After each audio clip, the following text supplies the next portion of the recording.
Hello, my name is Doris, and we are beginning the senior social again. This is part one. We have a talk, and for that part two, which is a part two A and B, we learn the materials and the technique, and then we do the art making social together. So, looking forward to that. But right now, we are going to begin our talk. First, I'd like to say hello, Lumi, and hello, Fauzia. Lumi, wave to our online world. And Hello. Fauzia, Hi. Hi. hello. This is Hello. so great to have you with me, and that we're doing this for all those seniors out there. This has been an amazing week because the first line workers for long-term care are getting the vaccine. And so today it's just going to be so appropriate that we look at artworks by Rita Letendre and Jean-Paul Riopel, and with a focus on the very important, Rita Letendre. So yeah, so I am going to do the next part, which is very, very important. It is our land acknowledgement. All right, so the land acknowledgement. This is very important. We say this at the beginning of our tours and talks. The Art Gallery of Ontario operates on the land that is the territory of the Anishinaabe Mississauga Nation and was also the territory of the Wendat and the Haudenosaunee. The Dish with One Spoon Wampum Belt Covenant is an agreement between the Haudenosaunee Confederacy and the Anishinaabe Three Fires Confederacy to peaceably share and care for the resources around the Great Lakes. Toronto is also governed by a treaty between the federal government of Canada and the Mississaugas of the Credit Anishinaabe Nation. Toronto has always been a trading center for First Nations. All right. I like to begin these talks with a couple words and our reactions to them. And that just helps us to have a conversation about the artwork, and it also helps us to bring some of ourself into the artwork that we're going to be making. So the words are tough love. And right now in my life, just one aspect of tough love for me is the fact that it's tough to not see my parents, but because I love them, I just want them to stay home, and it is tough, but I want to see them after COVID is gone out of our lives and everybody is safe. So that's tough love for me. Lumi, how about you? The words tough love. It's opportunity to love more. Beautiful. And Fauzia, for you, the words tough love. For me, is that my life experience and my work experience that which come first in my mind is like hide, cover, or mask your own emotions and spread the love which we need to be love and care to the community and then others around us. Wonderful. Thank you. Thank you, Lumi. Thank you, Fauzia, for sharing. So your reaction, maybe even thinking about those words, Lumi, do you see a kind of a tough love, or in some way something you could connect? Yes.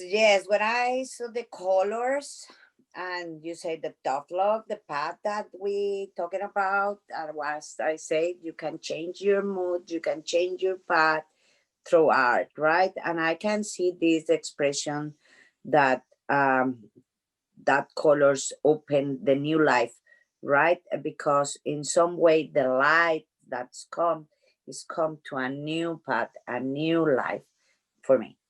Beautiful. Thank you. And Fauzia, any reaction to Rita Letendre's painting here? In the new light, she really feels better and then good about her life. Thank you. Thank you. I love that, your reactions, both of you. And the title, Tabori, what does that mean? It's always very interesting to me when abstract work has a title, because in some ways you think it's abstract. Does it need a title? Should we? let me just mention that Rita Latond is one of those abstract painters that she doesn't mind when you see something in her work. And I find I was actually a little bit curious, about Tabori, this title, and I was looking it up, and it was amazing how many words were associated with this. Everything from just, it being somebody's name, meaning a voice that carries, but it can also, mean a wedge. There's a kind of acting or even taboo about it. So here we know that with a title like that, regardless of whether Rita Latond had an intention, specific intention, artwork is always open to our interpretation. And that title too, just makes it, I think, mysterious for some of us, right? Who are not like, what does that mean, Tabori? I saw this sound wave or sound movement or some kind of a speed of sound in that line, especially as you noticed, Fauzia, that dark line, that is the black line there, that could be a little tougher, and especially that point at the very end on the left side that almost wants to, it's a tension point, and yet the blend from top to bottom, there's something so warm about it, and so that I feel that warmth and love in that as well. So very fun to share, right? I mean, this is so open, and there's no right or wrong answer ever. So for those of us listening, you should have your own interpretation of this artwork.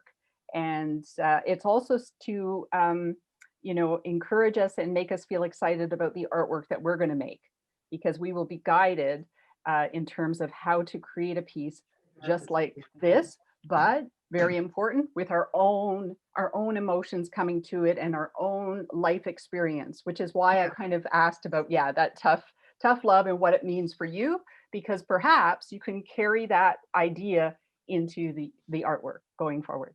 Wonderful.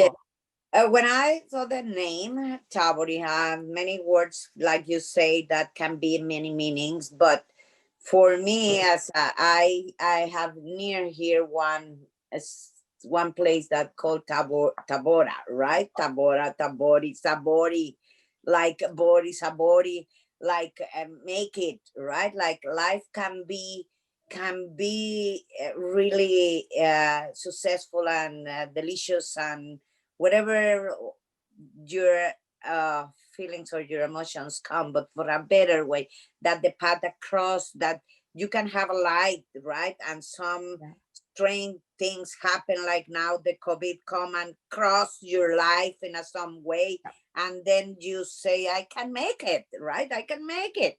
I'm going and I'm fluent in that passion of color, right? Yeah. The bright is the heart, the color, the orange come love, come, Lumi, I love that you mentioned, right? You mentioned food, you mentioned this idea of, and it's interesting because when I emailed you both to join me, I had said, is it possible that you can bring some smell to this experience? And I think, Fauzia, you have a tea with you?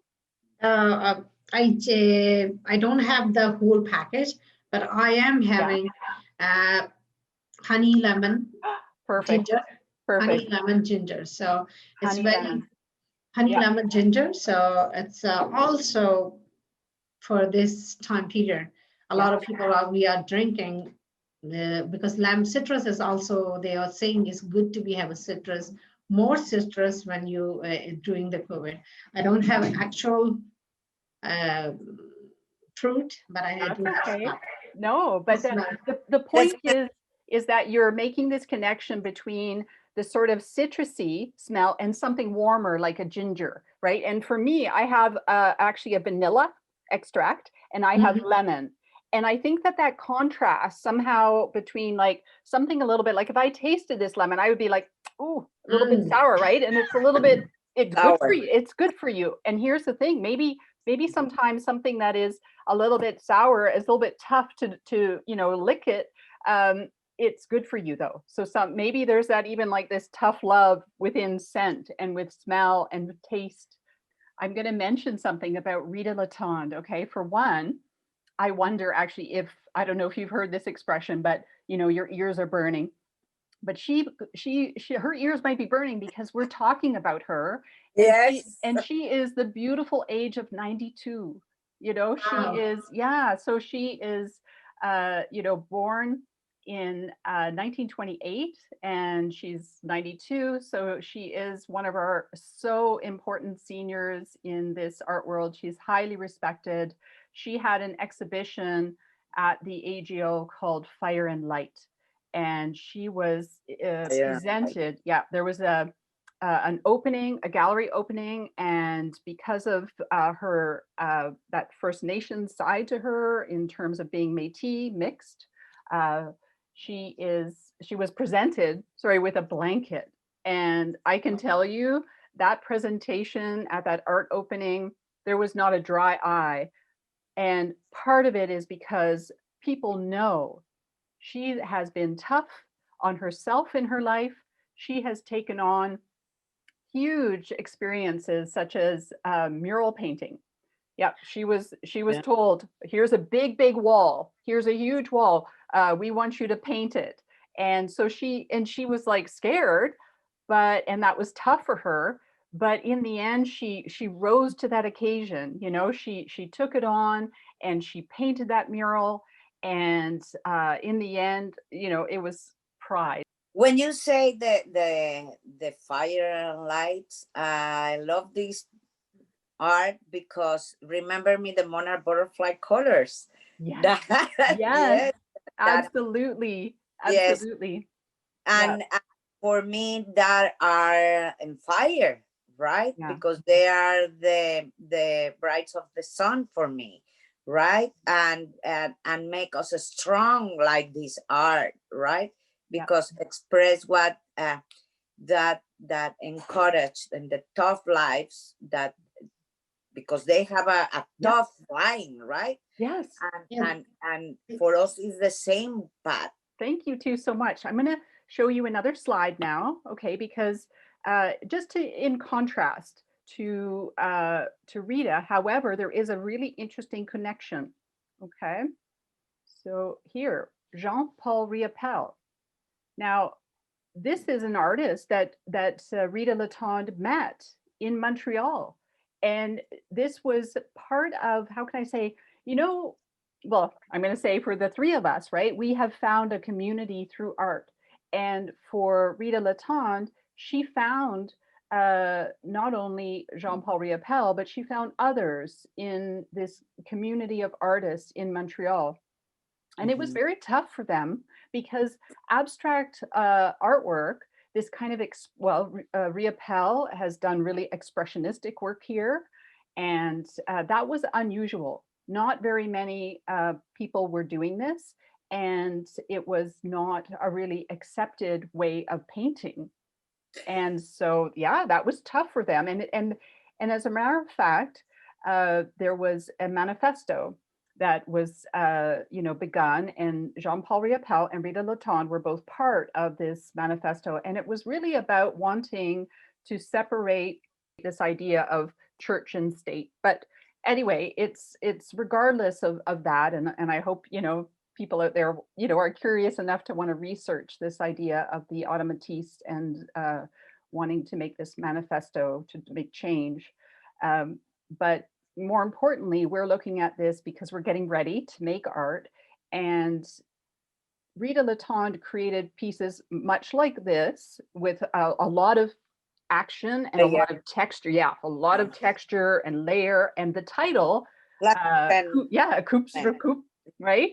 Back to back. And there's a little bit more aggression in this, you know. And Jean-Paul Riopelle, I mean, he was tough on himself. He was very tough on himself because he would literally like try to create a whole exhibition of artwork within like a week or 2 week period. And he would literally just kind of like lock himself up in a studio with a whole bunch of paint and a whole bunch of canvases and just get to work. And just, he had to have that, you know, I guess, toughness to get through that whole period in order to, feel good in the end about his, that his works were consistent with one another. Besides tough love, there's push pull, right? So sometimes you have to push your painting. You have to paint over some areas, push it back, or send it backwards with duller colors, and you bring forward, you pull again with the brighter colors. And Jean-Paul Riopelle, of course, is like, he's doing this, sweeping, pushing colors with a spatula, believe it or not. So very much like icing a cake, putting the paint on. And by the time he finished a painting, there was a huge pile of paint tubes on the floor after he finished these. You can just imagine how much paint he would use. But Rita Letendre also did this kind of painting, but she is quite well known for the work that we just saw. I'd like to now, to end our discussion today, is go to our next screen. So now that we know both artists, there we go, is this together, seeing them side by side. So, there is the artwork that we're going to be doing together is a little bit more like what's on the left, Rita Letendre's type of piece. But at the same time, in her group of artists, and even herself did a lot of this kind of painting that we see on the right hand side.